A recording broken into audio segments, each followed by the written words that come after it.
Food and beverage expo భవిష్యత్తును చూసేందుకు సిద్ధంగా ఉండండి.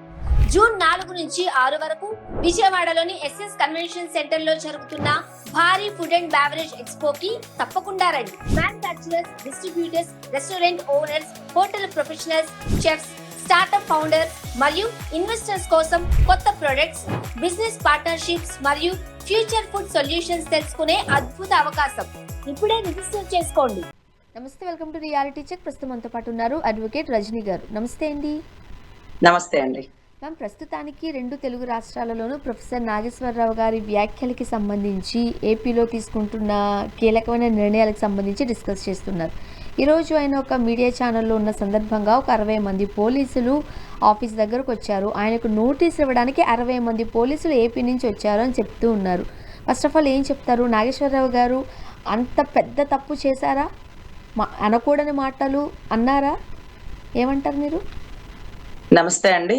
ముఖ్యంగా పత్రికా స్వేచ్ఛ భారతదేశంలో ఎంత నెంబర్ అనేది మొన్నటి రోజు నార్వేలో ఒక డిస్కషన్ జరుగుతుంటే, ఒక మీడియా సమావేశం జరుగుతుంటే ఒక మీడియా మిత్రురాలు మీలాంటి మహిళ అడిగింది, భారతదేశంలో పత్రికా స్వేచ్ఛ లేదట, లేకపోతే జర్నలిస్టుకి స్వేచ్ఛ లేదట అని అడుగుతూ మీ దేశం నెంబర్ ఎంత అంటే 180లో 150నో ఎంతో నెంబర్ అండి.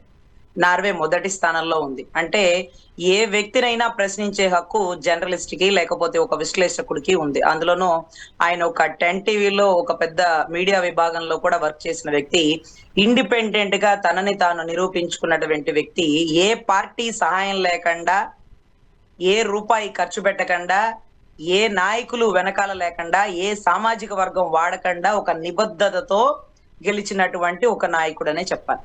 సో అటువంటి వ్యక్తి ఒక స్టేట్మెంట్ ఇస్తే ఏ రైట్ తో ఇచ్చారనడం ఒక ఎత్తు, మీరు అలా ఎలా మాట్లాడతారండి, ఇది కరెక్ట్ కాదు కదా అనడం ఒక ఎత్తు. ఎందుకంటే దానివల్ల మీకు నష్టం జరుగుతుంది కాబట్టి, మీ పార్టీ డిగ్రేడ్ అవుతుంది కాబట్టి మీరు ఆ మాట మాట్లాడొచ్చు. గతంలో కూడా మనం డిస్కస్ చేసుకున్నాం, 30,000 పైచులకు వాలంటీర్లు ద్వారా తప్పిపోయారు మహిళలు అంటే, మరి ఆ టైంలో జగన్ రెడ్డి గారు పెట్టినటువంటి వాలంటీర్ వ్యవస్థ మీద నింద వేస్తే, ఆయన ప్రభుత్వంలో ఉన్నాడు, అప్పుడు ముఖ్యమంత్రిగా ఉన్నాడు, ఆయన ప్రభుత్వాన్ని వాలంటీర్ వ్యవస్థని డిగ్రేడ్ చేస్తున్నప్పుడు ఆయన ముఖ్యమంత్రిగా ఉండి కూడా గౌరవ్ పవన్ కళ్యాణ్ గారి మీద ఇటువంటి చర్యలు తీసుకోవాల. ప్రొఫెసర్ నాగేశ్వరరావు గారి మీద ఇప్పుడు కూటమి ప్రభుత్వం తీసుకుంటున్న చర్యలు, అప్పుడున్నటువంటి ముఖ్యమంత్రి నేను పెట్టిన వాలంటీర్ వ్యవస్థ మీద బురద జల్లుతావా? ఏ ఆధారాలతో బురద జల్లుతావు? అజయ్ దోవల్ అనుకుంటా, అతను ఎవరు, రా ఏజెంట్, రాకి సంబంధించిన ఒక పెద్ద నిఘా సంస్థల్లో పనిచేస్తున్నటువంటి ఒక వ్యక్తి, ఆయన చెప్పినారా? అజయ్ దావాల్ చెప్పినాడా? లేకపోతే ఆంధ్ర ఇండియా జేమ్స్ బాండ్ చెప్పినాడా? ఎవరు చెప్పినారు? ఆధారాలు నిరూపించండి అని ఎక్కడ ఏమాత్రం అనకుండా నిశ్శబ్దంగా ఉన్నారు. అంటే అది కరెక్ట్ కాదు. వాళ్ళు రాజకీయం కోసం 100 చెప్తారు, కానీ ఒక విశ్లేషకుడు కొద్దో గొప్ప హింట్ లేకపోతే ఎలా చెప్తాడు? సో చెప్పిన దాన్ని అప్పటికప్పుడు మర్చిపోతే బాగుండు. ఆయన ఒకసారి మాట్లాడారు, ఒక 10,000 మంది చూసారు, 1,00,000 మంది చూసారు. మీరు దాన్ని ఆరిపోయిన పుండుని రేపి రేపి రేపి రేపి ఆఖరికి ఏం చేసినారంటే, ఆ ప్రొఫెసర్ గారికి ఊరికే ఏం చెప్తారు, నిజమే కాబోలు గుమ్మడికాయ దొంగ అంటే భుజాలు తడుముకున్నట్టు పలుమార్లు మమ్మల్ని అంటారా, అమిత్ షా గురించి మాట్లాడతారా, మనోహర్ గారి గురించి ప్రస్తావిస్తారా అంటూ మళ్ళీ మీటింగ్ లో కూడా అదే ప్రస్తావన పాచిపోయింది. అదే పాడి పాడి దాసరా, పాచిపళ్ళ దాసరా అంటారు చూడండి, పాడిందే పాట పాడరా అన్నట్టుగా ఆ పరిస్థితికి వచ్చేసిందండి. సో ఇది ఎలా ఉందంటే, ప్రొఫెసర్ నాగేశ్వరరావు గారి మీద జరిగిన దాడి, లేకపోతే పోలీసులు ఇచ్చేటటువంటి ఈ ధోరణితో నోటీసులు, సరే ఒక మేడం ఒక వ్యక్తి మీద నోటీస్ ఇచ్చేటప్పుడు మూడో కంటికి తెలియకుండా, ఒక యూనిఫామ్ లో లేకుండా, ఒక మఫ్తీలో వచ్చి నోటీస్ సర్వ్ చేస్తుంటారు సర్వసాధారణంగా. ఎందుకంటే పోలీస్ యూనిఫామ్ తో వస్తే చుట్టుపక్కల వాళ్ళ ముందు వాళ్ళ విలువలు తగ్గిపోతాయి, ఏ కేసో ఏంటో అనుకుంటారు, వీళ్ళు ఇంకా అంటే దోషులు కాదు కాబట్టి అలాంటి ప్రొసీజర్ ఫాలో అవుతారండి. కానీ 60 మంది పోలీసులు ఎందుకు పంపించారు? ఆయన ఏమైనా నక్సలట, తీవ్రవాద, మావోయిస్ట్, ఏమైనా పారిపోతాడా, ఆయన ఏమైనా కనపడకుండా ఉన్నాడా? ఎన్నో రోజుల తర్వాత వెతికి పట్టుకున్న వ్యక్తిని, అంటే అప్స్టాండింగ్ లో ఉన్న వ్యక్తి సడన్ గా కనపడితే ఒకరు కాదు ఒక 20-30 మంది పోలీసులు ఉండొచ్చు అనే ఒక నిబంధన ఉండొచ్చు. ఆయన ఏమైనా అప్స్టాండింగ్ లో లేడే, ఆయన ఎక్కడ పారిపోలేదే, ఆయన మళ్ళీ అదే 99లో లైవ్ ఇస్తూ ఉన్నాడు, ఎక్కడ తొనకలా బెనకలా, యుద్ధం మీరు చేశారు, నేను ముగిస్తా, యుద్ధంలో నేనే గెలుస్తా, మీ సంగతి నాకు తెలుసు, నా సంగతి మీకు తెలుసు, మీరు ఆ రోజు సహాయాన్ని నాకు ఇస్తానంటే నేను వద్దన్నా, నేను ఇండిపెండెంట్ కి గెలిచిన తర్వాత మీరు చెప్పుకున్నారు నా మద్దతు ప్రొఫెసర్ నాగేశ్వరరావు గారికి, నేను అడగలా, నాకెందుకు మీ మద్దతు? నాలో దమ్ము ఉంటే, నాలో సబ్జెక్ట్ ఉంటే ప్రజలు ఆశీర్వదిస్తారు, అంతేగాని పేమెంట్లు పంచితేనో లేకపోతే పొత్తులు పెట్టుకుంటేనో గెలిచే గెలుపులు, ఆ గెలుపు ఎలా అవుతుంది? అదొక గెలుపా అనే పరిస్థితి అయితే నెలకొనిందండి. దీన్ని పూర్తిగా మనం ఖండిస్తున్నాం. ఇవాళ మీరైనా, రేపు నేనైనా ఆయన విషయంలో జరిగింది అందరి విషయంలో జరిగే అవకాశాలు ఉండొచ్చు కాబట్టి, ఒక వ్యక్తికి జరిగిన అన్యాయానికి అందరూ కలిసి ప్రశ్నిస్తే తప్ప, ఈ పత్రికా స్వేచ్ఛ అనేది నార్వే దేశంలో ప్రథమ స్థానంలో ఉంటే, మనది కనీసం ఒక 70-80 స్థానం కన్నా వచ్చింది. మరి ఏడో 150లో లేకుండా. సో నేను దీని గురించి ఇదే విశ్లేషణ. ఆయన మీద అలా చేయడం కరెక్ట్ కాదు. అండ్ ఆయన సభ్య సమాజానికి పవన్ కళ్యాణ్ గారు మాట్లాడుతూ ఎవరైతే నాగేశ్వరరావు గారు ఉన్నారో ఆయన అంటే నాకు అభిమానం ఉండింది పర్సనల్గా, బట్ ఆయన పక్క నుండి చూసారా జనసేనలోనే కోవట్లు ఉన్నారు అండ్ అమిత్ షా గారి మీద విపరీతమైన సానుభూతిని చూపించారు. ఆయన ఎంత వ్యక్తి, అంత పెద్ద వ్యక్తి, ఎంత పెద్ద వ్యక్తి. సో ఆయన అట్లా అన్నప్పుడు నేను పర్సనల్గా చాలా హర్ట్ అయ్యాను. సో ఈ రకంగా వ్యాఖ్యానించడాన్ని ఎట్లా చూడాలి? అసలు ఆయన్ని ఎవరన్నా అంటే ఆయన హట్ అవ్వడం మానేసినారండి.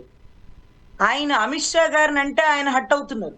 నిన్నటి రోజు మీరు నమ్మితే నమ్మండి, లేకపోతే లేదు, ఆ రైల్వే కోడూరులో ఒక దళిత మహిళ, ఒక పంచాయతీ శాఖలో పనిచేస్తున్న మహిళని నడి రోడ్డు మీద కొట్టినారు. మీరు కూడా చూసినారా వీడియో? గుర్తుందా? ఆ తర్వాత ఆ అమ్మాయి పవన్ కళ్యాణ్ గారిని విమర్శించినా, పార్టీని విమర్శించినా, లేకపోతే ఇన్ని జరుగుతున్నా సరే అతని మీద యాక్షన్ తీసుకోలే. ఏది మన రైల్వే కోడూరు ఎమ్మెల్యే మీద. ఇమ్మీడియట్ గా మొన్న ఒక వీడియో బయటకు వచ్చింది. ఏది ఆయన చంద్రబాబు గారిని విమర్శిస్తూ ఒక వాడు వీడియోని మాట్లాడడం, వాడేం ఊరికే చేయడు, వాడు అలాంటోడు ఇలాంటోడు అని ఆ ఒక్క వీడియో రాగానే ఇమ్మీడియట్ గా అతను రాజీనామా చేసేసినాడు. ఒక దళిత బిడ్డని రోడ్డు మీద కొట్టినప్పుడు లేదు, బూతులు తిట్టినప్పుడు లేదు, ఆవిడకి అభాషణ చేయించిందని లేదు, లేకపోతే కేసులు వేసింది లేదు, కమిటీలు పెట్టి రిపోర్ట్ ఇచ్చింది లేదు, ఇవన్నీ లేదండి. ఒక్క చంద్రబాబు గారిని ఒక్క మాట అన్నారు, ఇమ్మీడియట్ గా అతనంతట తన రాజీనామా ఇవ్వాల్సి వచ్చింది. ఈ రోజు కూడా ఆయన కోపం అంతా నన్ను తిట్టారు. అమిత్ షా గారు లాంటి పెద్దవాళ్ళని మీరేమన్నా తొంగి చూసినారు? ఆయన గురించి అలా మాట్లాడు. అమిత్ షా గారి గురించి ఆయన ఏం తప్పు మాట్లాడలేదే. ఆయన మాట్లాడిందల్లా మీరు అరెస్ట్ చేయమని వెళ్ళారు అన్నారు. మీరు గతంలో కూడా ఛాలెంజ్ చూసినారు.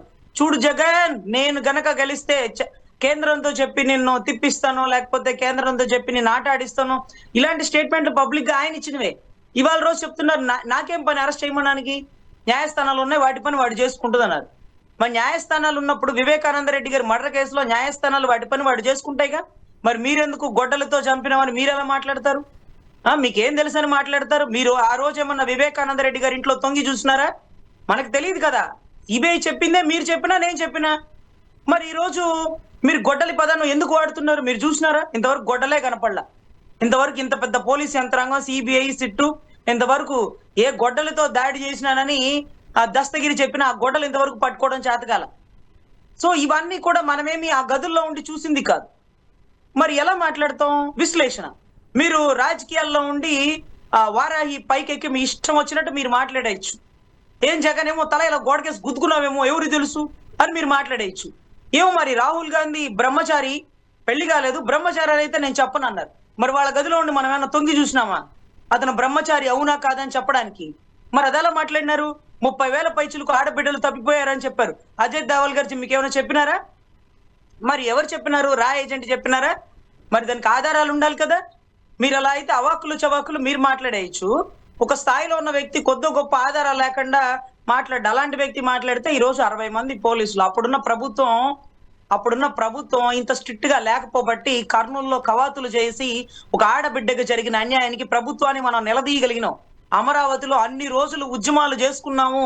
365 రోజులు, 425 రోజులు, 830 రోజులు అంటూ మనం చేసుకున్నామంటే అప్పుడున్న ప్రభుత్వం ఇచ్చినటువంటి స్వేచ్ఛ. ఈ రోజు చేయమనండి, ఎక్కడన్నా ధర్నా కూర్చోమనండి, గంటలో ఎత్తి బయటపడేస్తారు మొత్తాన్ని. అన్ని రోజుల ధర్నాకి ఎందుకు ఇచ్చినారు? వాళ్ళ స్వేచ్ఛను వాళ్ళని కాపాడుకోమన్నారు. మీ స్వేచ్ఛ అది. కానీ ఈ రోజు కర్నూలులోంచి సుగాలి ప్రీతి తల్లి ఇంటి దగ్గరకు వచ్చి కనీసం కలెక్టర్ ఆఫీస్ ముందు 10 నిమిషాలు నుంచోలేదు. ఆమెను ఇమీడియట్ గా కస్టడీలోకి తీసేసుకోండి, ఇంట్లోంచి బయటికి రాకపోండి. ఈ ప్రభుత్వం మారాక 3-4 ఇళ్లు మారిందంట. అంత ఇబ్బంది పెట్టేస్తుందట పోలీసు యంత్రాంగం. గత ప్రభుత్వంలో లేదా అమ్మ అంటే లేదండి. గత ప్రభుత్వంలో పవన్ కళ్యాణ్ గారు నా గురించి పోరాడుతున్నప్పుడు, కర్నూలులో కవాతులు చేస్తున్నప్పుడు, నేను ప్రభుత్వ ఉద్యోగిని అయ్యుండి ప్రభుత్వానికి ఎదురెళ్ళి నేను మాట్లాడుతున్నా సరే నా మీద ఒక్కసారి కూడా నన్ను ఏ రకంగా కూడా ఇబ్బంది పెట్టల. నా స్వేచ్ఛను కాపాడినారు. కానీ ఈ రోజు నేను ఇంట్లోంచి బయటికి రాలేని దుస్థితి పరిస్థితి అయిపోతుందంటూ కూడా ఆ తల్లి ఆవేదన కూడా విన్నామండి. ఈ రోజు పత్రికా స్వేచ్ఛ ఏమైపోతుంది, ఎవిడెంట్రీ ఏమైపోతుంది? మీరేమన్నా పక్క నుండి చూసినారా?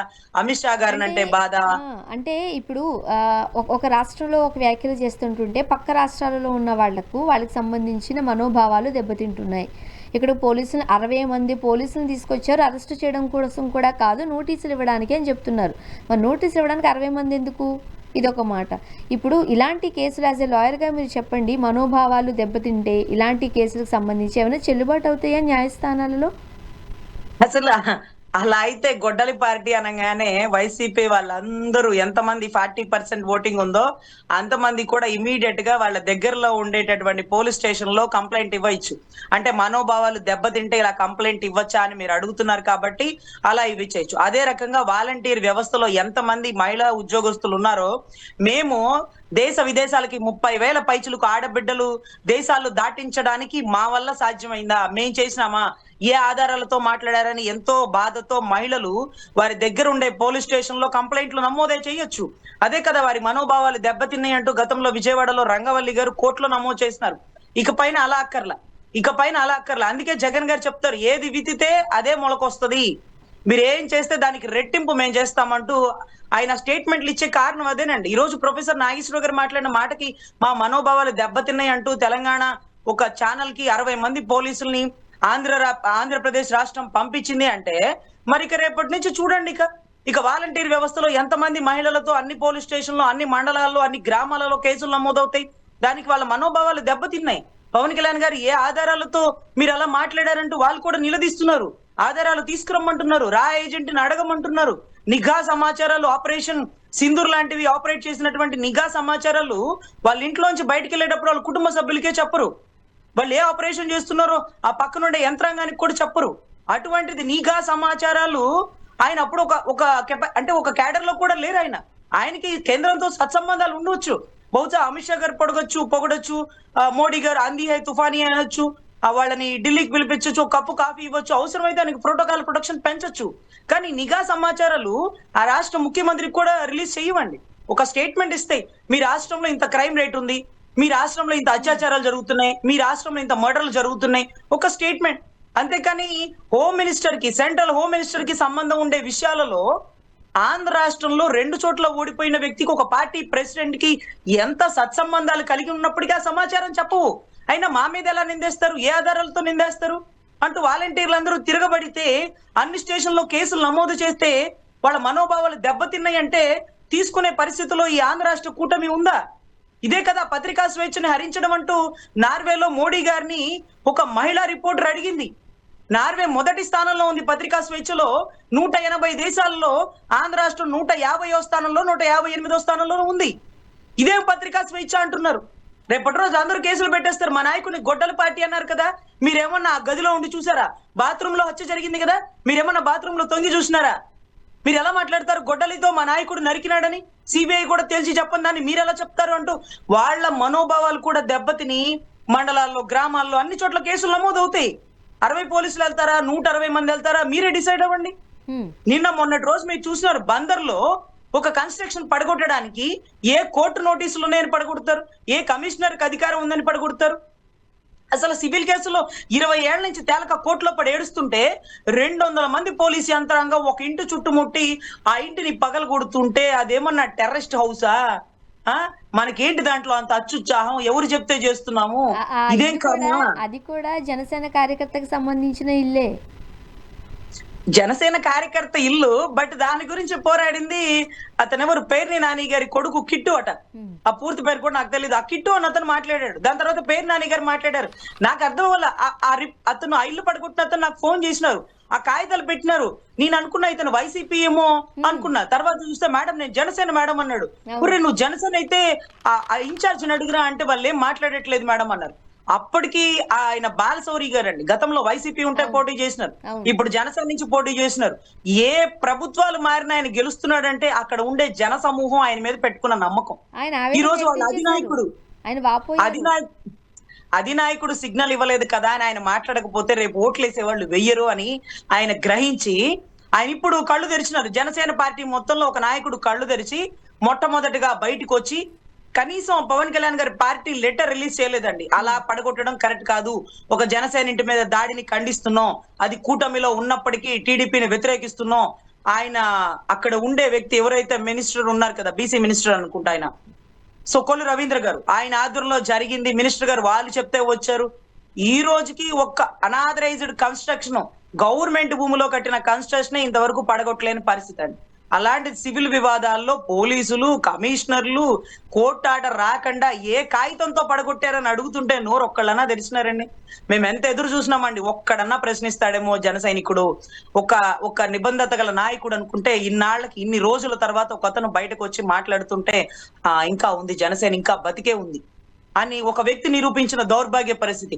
అతను ఏ పార్టీ మారినా జనాలతో అతను ఉంటున్నాడని భావించి రేపటి రోజు జనాలు ఓటేస్తారండి బాబు. సీటు నాయకుడు ఏ పార్టీ ఇచ్చినా అవసరమైతే ఇండిపెండెంట్ గా కూడా గెలుస్తారు. మా నాయకుడు చెప్పలేదు, మా నాయకుడు కూటమి ధర్మాన్ని గౌరవించమన్నాడు, ఆ ఇంటి జోలికి వెళ్ళొద్దన్నాడు, నేను వెళ్ళనకుండా మానేస్తానంటే అక్కడ గెలిచిన మండలి బుద్ధా ప్రసాద్ గారు, మర్చిపోయానండి, ఆయన కూడా మా జనసేనే. ఏదో నాకు కంగారులో ఆయన టీడీపీనో జనసేన కన్ఫ్యూజ్ అయిపోయా. జనసేన ఎమ్మెల్యే కూడా ఉన్నారు కదా. అంటే ఇప్పుడు ఆ ఇచ్చిన 21లో సగం వైసీపీ వాళ్ళు సగం టీడీపీ వాళ్ళు వచ్చేస్తుంటే మా పార్టీ వాళ్ళు ఎవరో మాకే తెలియదు. నేను వెళ్ళి ఆయన దగ్గర పరిచయం చేసుకుంటా, నేను జనసేన రాష్ట్ర అధికార ప్రతినిధి అంటే అవును అమ్మ అంటారు ఆయన. అంత దారుణమైన పరిస్థితి ఉంటది. సో ఇలా నిమ్మకి నీరెత్తినట్టుంటే పనిచేసే కార్యకర్తలకి మాకు అన్యాయం జరిగితేనే ప్రశ్నించట్లేదు, మేము మిగతా వాళ్ళ సభ్యత్వాలు చేపిస్తే వాళ్ళకి అన్యాయం జరిగితే వాళ్ళ తరఫున మేము ఎలా ప్రశ్నిస్తాం? ప్రశ్నించడానికి వచ్చిన పార్టీని ఇప్పుడు ప్రశ్నించొద్దు అంటున్నారు. నిన్న ఆశాంతం కనుక మనం పవన్ కళ్యాణ్ గారు ప్రెస్ మీట్ చూసినట్లయితే స్థానిక సంస్థల ఎన్నికలకు సంబంధించి ఆగస్టు 14 వరకు సాధకుని నియమిస్తాం, ఇలా చేద్దాం అలా చేద్దాం, వ్యూహం నాది ఆచరణ మీది, నేనేం చెప్తానో అది మీరు బ్లైండ్గా ఫాలో అవ్వాల్సిందే, క్వశ్చన్ చేయొద్దు, ఎదురు తిరగద్దు, సమాధానం చెప్పొద్దు అని అనడాన్ని ఎలా చూడాలి? బాగుంది. ఇప్పుడు క్లారిటీ, అసలు చక్కగా అన్నిటికీ క్లారిటీ ఇచ్చేస్తున్నాడండి. ప్రశ్నించే పార్టీ అని, ప్రశ్నించమంటే నన్ను కాదు ప్రశ్నించేది అవతల వాళ్ళని.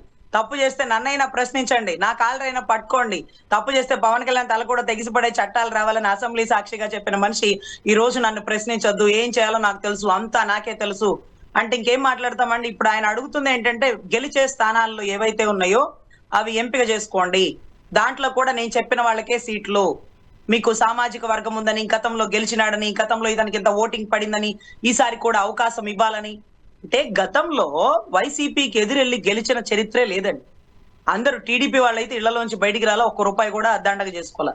కానీ మేము మాత్రం ఎవడు రాపేది మమ్మల్ని అంటూ పెళ్ళామెల్లో పుస్తల తాళ్లు తాకట్టు పెట్టి, పొలాలు తాకట్టు పెట్టి, ఆ వచ్చిన డబ్బుల్లో పంచాయతీ ఎన్నికల్లో చించుకొని పోటీ చేసి ఇళ్లు పోగొట్టుకొని, లేకపోతే ఇళ్ల మీద దాడులు చేసి కేసులు వేయించుకొని గెలుస్తారని పోటీ చేయలేదండి, పోరాడాలని పోటీ చేసినారు. అప్పుడు ఎంత ఓటింగ్ వచ్చింది? ఆ ఓటింగ్ నమోదు తెలుసు కదా.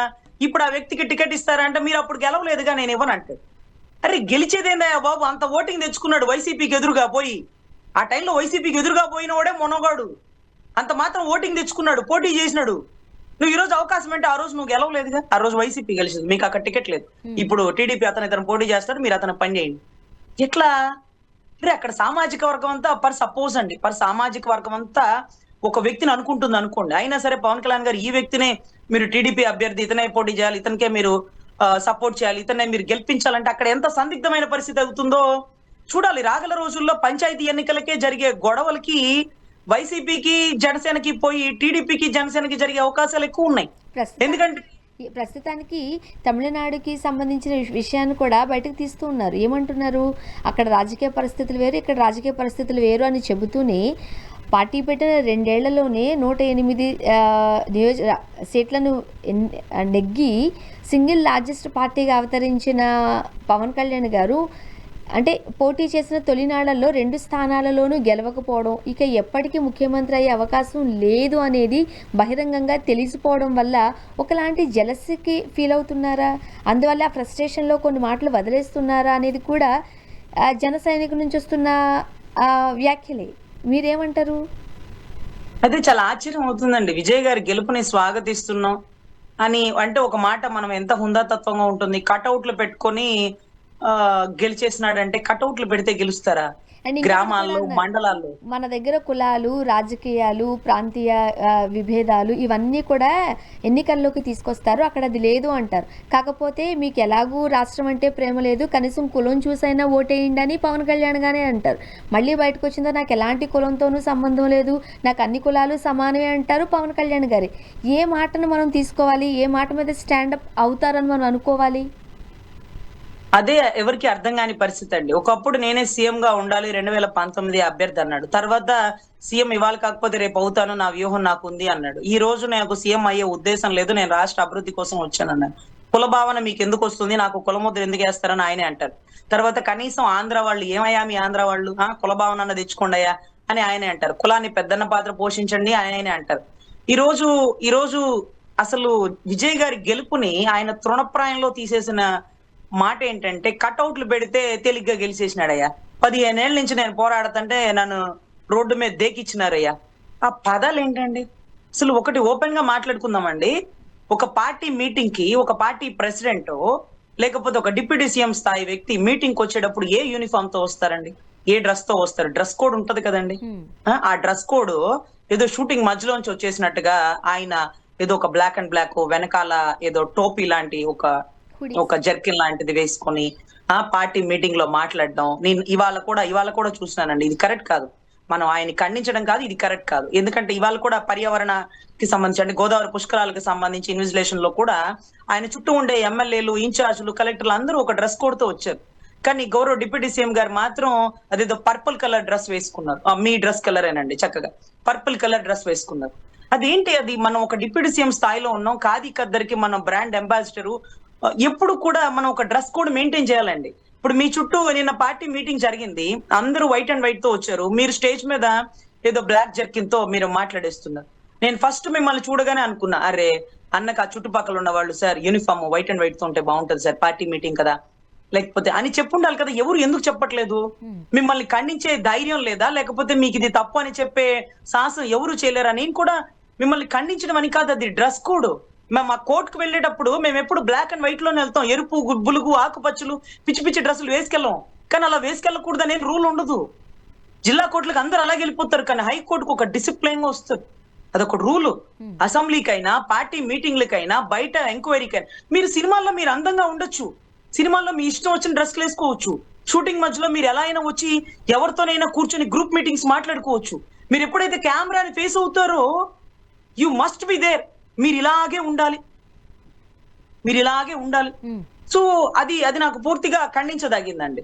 సో వీటన్నిటికంటే మించి ఇక ఆయన గోదావరి పుష్కరాల గురించి కానీ, అక్కడ విశ్లేషిస్తున్న సమాచారాల గురించి కానీ, పార్టీ మీటింగ్లు కానీ, నిన్నటి రోజు మీరు చూసినారు పార్టీలో ఒంగోలుకు సంబంధించిన ఒక కమిటీని మొత్తాన్ని సస్పెండ్ చేసి పడేసినారు. అంటే ఇంతవరకు ఆయన సస్పెన్షన్ అనేది లేదండి పార్టీలో. ఎందుకంటే ఇంత ఇదిగా మాట్లాడుతున్నా, గతంలో అంబటి రాంబాబు గారి విషయంలో మాట్లాడినప్పుడు ఇమీడియట్ గా సస్పెండ్ చేస్తారేమో అనుకున్నారు. మాకు సస్పెండ్ లెటర్ ఇవ్వలేదు. నన్ను రాజీనామా చేయమని అడిగారు. నేను ఎందుకు రాజీనామా చేయాలి? నేను చేసిన తప్పేంటో మీరే ఆ తప్పు ఎక్స్ప్లెనేషన్ రాసి సస్పెండ్ చేయండి, నేను అడ్వకేట్ ని. నా కళ్ళ ముందు ప్రతిపక్ష నాయకుడి మీద దాడి చేస్తూ ఒక న్యాయవాదిగా స్పందించా. నీకు న్యాయవాది రోలే ఉండకూడదు, నువ్వు పార్టీలోనే ఉండాలి, కూటమి ధర్మాన్ని గౌరవించాలి, నీకు ఓన్ స్టాండ్ ఉండకూడదు, పార్టీ స్టాండే నీ స్టాండ్ అంటే ముందు నేను న్యాయవాదిని, తర్వాతే రాజకీయం. అందుకే ఎందుకు వచ్చిన గోళ్ళని రాజకీయం పక్కన పెట్టి నా వృత్తి ధర్మం నేను నిర్వహిస్తున్నా, నా డ్రెస్ కోడ్ తో నేను వస్తున్నా. నేను ఈ కోట్ వేసుకుంటే కూడా చాలా మంది విశ్లేషించే వాళ్ళండి, రజనీ గారు హాఫ్ కోట్ వేసుకుంటారు, అలా వేసుకోకూడదు, అది కోర్టు నిబంధనలకి తప్పు అని. అరే ఈ బ్యాడ్జ్ కట్టుకోకూడదు అని, ఇక్కడ బ్యాడ్జ్ ఉంటది కదా, ఇది కట్టుకోకూడదు. ఈ హాఫ్ కోట్ హోటల్లో సర్వర్లు వేసుకుంటారు, తర్వాత పెద్ద హోటల్లో పనిచేసే వాళ్ళు లేకపోతే సేల్స్ గర్ల్ వీళ్ళు కూడా వేసుకుంటారు. నేను ఎక్కడన్నా ఇలాగే యూనిఫామ్ తో హోటల్ కి తినడానికి వెళ్ళినా ఒకళ్ళ ఏమంటారో తెలుసా అండి, నేను సర్వ్ చేసి గంట అయింది ఇంతవరకు రావట్లేదమ్మా, ఏం చేస్తున్నారు మీరు అని నన్ను ఎన్నోసార్లు అడిగేవాళ్ళు. అరే నాకు ఆశ్చర్యం ఏది, ఇదేంట్రా బాబు నేను తినడానికి వస్తే నన్ను అడుగుతున్నాడు, ఓహో నా డ్రెస్ కూడా అని గబగబా నా బ్లాక్ కోట్ హాఫ్ కోట్ ఇప్పేసి నేను వచ్చి లోపల కూర్చొని నవ్వుకునేదాన్నండి. సో అక్కడ పరిస్థితి ఏంటి? ఇదే తప్పన్న వాళ్ళు మరి నాయకుడికి ఎందుకు చెప్పరు అలా రాకూడదన్నా పర్పుల్ కలర్ డ్రెస్ వేసుకొని, లేకపోతే బ్లాక్ కలర్ జర్కిన్ కోట్లు వేసుకొని రాకూడదన్నా, యూనిఫామ్ కోడ్ ఉంటదన్నా, మీకు చెప్పేంతటి వాళ్ళమని అనకండి అన్నా, ఎవరు చెప్పినా సలహాలు తీసుకోండి అన్నా, మంచి సలహాలే కదా. మేమేమి బూతులు తిట్టట్లా, విమర్శించడా. అలా పార్టీ మీటింగ్ రాకూడదని మీకు ఎవరు ఎందుకు చెప్పట్లా? మిమ్మల్ని కావాలని డిగ్రేడ్ చేస్తున్నారేమో. మ్యామ్. సో అది కూడా గమనించుకోండి అని నా ఉద్దేశం అండి. అండ్ మరోపక్క రాహుల్ గాంధీ గారు చేసిన వ్యాఖ్యలకు సంబంధించి కూడా ఒకసారి మనం మాట్లాడదామండి ఫైనల్గా. ఈ ఏడాదిలోగా మోదీ ప్రభుత్వం కూలిపోతుంది అంటే ఒక పెద్ద స్టేట్మెంటే ఇచ్చేశారు. అంటే అంతర్జాతీయంగా ఆర్థిక పరిస్థితులన్నీ మారిపోతున్నాయి, సో ఖచ్చితంగా ఇప్పుడున్న పరిస్థితుల దృష్ట్యా మనం చూస్తే కూలిపోయే అవకాశాలు ఉన్నాయి అన్నారు. దానికి బీజేపీ ఫైర్ అవుతుంది అనుకోండి. అంటే ఏ సందర్భం చూసైనా అట్లా అనుంటారు? అంటే ఒకటి అండి, ఎప్పుడైనా మూడు సార్లు 3 టర్ములు ఒకే ప్రభుత్వం గనక వస్తే మీరు నమ్మండి, ఇమ్మీడియట్ గా 3 సార్ల తర్వాత ఆ ప్రభుత్వం రాదు. ఫస్ట్ టైం 3 సార్లు ఒకటే ప్రభుత్వం, కాంగ్రెస్ ప్రభుత్వం, అది కూడా ఇందిరాగాంధీ గారి టైం. ఎంత వ్యతిరేకత వస్తుందంటే, అసలు ఇందిరాగాంధీ గారి టైము, నెహ్రూ గారు ఐఐటీలు కట్టారు, ఐఐఎంలు కట్టారు, చాలా మార్పులు తీసుకొచ్చినారు, ఆయన ఏమో చేసినారు. కానీ ఇక్కడ మోడీ గారి ప్రభుత్వం ఏం చేసినారంటే ఆర్టికల్ 370 రద్దు చేసినారు, గొప్ప విషయం. అయోధ్య రామాలయం తెచ్చినారు, గొప్ప విషయం. రాష్ట్రం అంతా, దేశం అంతా జై శ్రీరామ్ అనే నినాదాలతో వెళ్తున్నాయి, మంచి హైందవ ధర్మం. ఇకపోతే ఎక్కడ వ్యతిరేకత వచ్చిందంటే క్రిస్టియానిటీ, ముస్లింస్ పూర్తిగా వ్యతిరేకత వచ్చింది. వెస్ట్ బెంగాల్లో ఓట్లు మార్చేసినారు, దొంగ ఓట్లు నమోదు చేస్తున్నారంటూ పరకాల ప్రభాకర్ గారు ఇచ్చినటువంటి స్టేట్మెంట్. మన రాష్ట్రంలో కూడా 3500 దొంగ బూతుల బతుకులు బయటకు తీస్తే ఇంకా కూడా 40% ఓటింగ్ తో గెలిచిన జగన్ ఏదైతే ఉన్నాడో 52 లక్షల ఓటింగ్ కలిస్తే ఈ రోజు కూడా 3 కాదు 30 మంది కలిసి వచ్చిన జగనే గెలిచినాడు అని ఒక నినాదం బయటకు వచ్చింది. ప్రొఫెసర్ నాగేశ్వరరావు గారిని అరెస్ట్ చేద్దామని లేకపోతే నోటీసులు ఇద్దామని వచ్చినటువంటి బృందం పరకాల ప్రభాకర్ గారి మీద ఒక కేసు ఎందుకు వేయట్లేదంటారు? ఆయన మీద ఫస్ట్ వేయాల. వెస్ట్ బెంగాల్లో కూడా దొంగ ఓట్లు నమోదైనవి అన్నారు, బీహార్ లో కూడా దొంగ ఓట్లు నమోదైనవి అన్నారు. ఎంత వ్యతిరేకమైన మాటలు మాట్లాడుతున్నారు ఆయన మీద ఎందుకు చర్యలు తీసుకోవట్లేదంటే ప్రతి మాటకి ఆధారాలు ఉన్నాయి. నేను అన్న మాట తప్పైతే మీరు ఆధారాలు చూపించి నన్ను తప్పని చెప్పండి. 3500 బూతులు నమోదైనటువంటి ఓటింగ్ బయటికి తీయండి. ఇవన్నీ కూడా అడుగుతున్నారండి. ఈ రోజు వ్యతిరేకత ఎందుకు వస్తుందంటే కాక్రోచ్ జనతా పార్టీ ఎందుకు వచ్చింది? ఎవరి కాక్రోచ్ జనతా పార్టీ? వెస్ట్ బెంగాల్లో ఎవరైతే చొరబాటుదారులు వచ్చేసారు అంటూ ఎప్పుడో 20, 30, 50, 60, 70 సంవత్సరాల నుంచి ఉన్న వాళ్ళని ఈ రోజు దేశాలు దాటించి పంపించేస్తుంటే, అప్పట్లో జర్మనీలో అనుకుంటా అండి, యూదులని ఇబ్బంది పెట్టి తరిమి కొట్టి చంపేసి వాళ్ళకి ఎక్కడ తలదాచుకోవాలో తెలియని పరిస్థితుల్లో, వాళ్ళు నీడలేని పరిస్థితుల్లో వాళ్ళని దేశాలు దాటించేసినారు, చంపేసినారు. ఈ రోజు యూదులు ఇజ్రాయెల్ అనే ఒక దేశాన్ని స్థాపించుకొని ఎంత దృఢంగా నిలబడ్డారు. ఈ రోజు ఫేస్బుక్, గూగుల్, ఐన్స్టీన్ దగ్గర నుంచి యూదులు సాధించిన విజయం గల బలమైన కారణం వాళ్ళు ఎదుర్కొన్నటువంటి కష్టాలు, వాళ్ళు ఎదుర్కొన్నటువంటి సమస్యలు. ఎంతో మంది చంపబడ్డారు, ఎంతో మంది చావబడ్డారు. ఇవన్నీ కూడా తిరుగుబాటు. ఆ తిరుగుబాటు మళ్ళీ భారతదేశంలో స్టార్ట్ అవబోతుంది కాక్రోచ్ జనతా పార్టీ ద్వారా. లేకపోతే ఈ రోజు మీరు చూసినారు యోగి ఆదిత్యనాథ్ గారు నాటి రోడ్డు మీద మీరు ఎలా నమాజులు చేసుకుంటారు? అరే వాళ్ళకి వచ్చేది 2-3 పండుగలగా స్వామి, వాళ్ళ పండుగలు వాళ్ళు చేసుకోవద్దని. అది మసీదులో అంతమంది సరిపోరు కదా, వాళ్ళు సామూహిక ప్రార్థనలు చేసుకుంటారు కదా, ఒక్క రోజే కదా, ఒక 2 గంటలో 3 గంటలు అంతే కదా.